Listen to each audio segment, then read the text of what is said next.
Chers élèves, bonjour. Maintenant, passons à la partie numéro 2 de votre épreuve à l'oral, la question de grammaire. Les questions de grammaire, au lycée en tout cas pour le bac français, portent sur 4 grandes thématiques que vous voyez au cours de l'année. La négation, l'interrogation, les subordonnés, notamment les subordonnés circonstanciels, j'y reviendrai, et enfin l'étude du lexique. Ce ne sont pas des choses de folie. Mais cela compte pour 2 points. Et 2 points sur 20, ça fait déjà pas mal. Ça fait 1/10 des points. Comment préparer, comment réussir la question de grammaire? Ça demande de s'entraîner tout au long de l'année, de bien écouter le professeur, de bien apprendre son cours. Mais concrètement, le jour du bac, que faire? Cette question de grammaire, elle n'est pas dans l'absolu.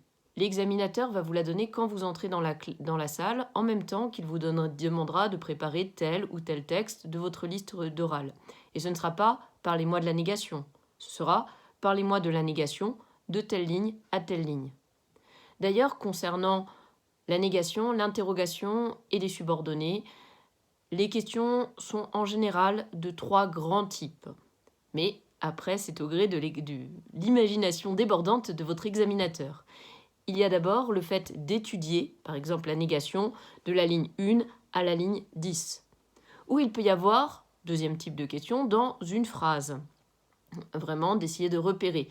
Auquel cas, par exemple, pour la négation, il faut aussi penser à tous les mots qui apportent un sens négatif dans votre phrase. Enfin, dernier type, surtout pour l'interrogation et la négation de questions, c'est la transformation. Passer une forme affirmative en forme négative et expliquer les changements que vous avez faits, relever dans une forme négative et transformer-la en forme affirmative et expliquer les changements.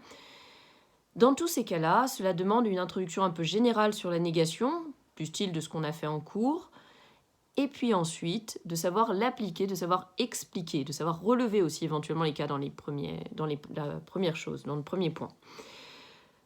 Évidemment, tout ça c'est pour le vrai bac. Pour le bac blanc, on n'a pas la totalité du programme pour la question de grammaire. Quand on est au vrai bac, il va y avoir des précisions qui seront données juste avant le bac par l'inspection, par le rectorat.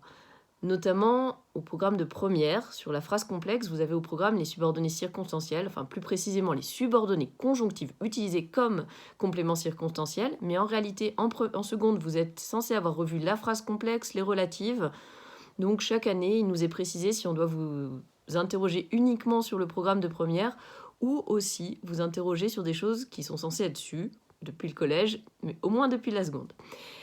Enfin, dernier type de questions, les questions sur le lexique. Là encore, vous ne les aurez pas lors des bacs blancs, mais vous l'aurez pour l'épreuve finale.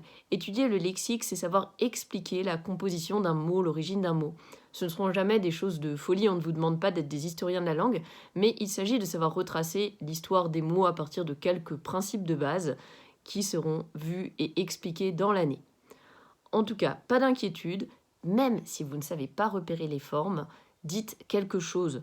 Tout le monde a quelque chose à dire sur la négation, sur l'interrogation. On s'en sert tous les jours.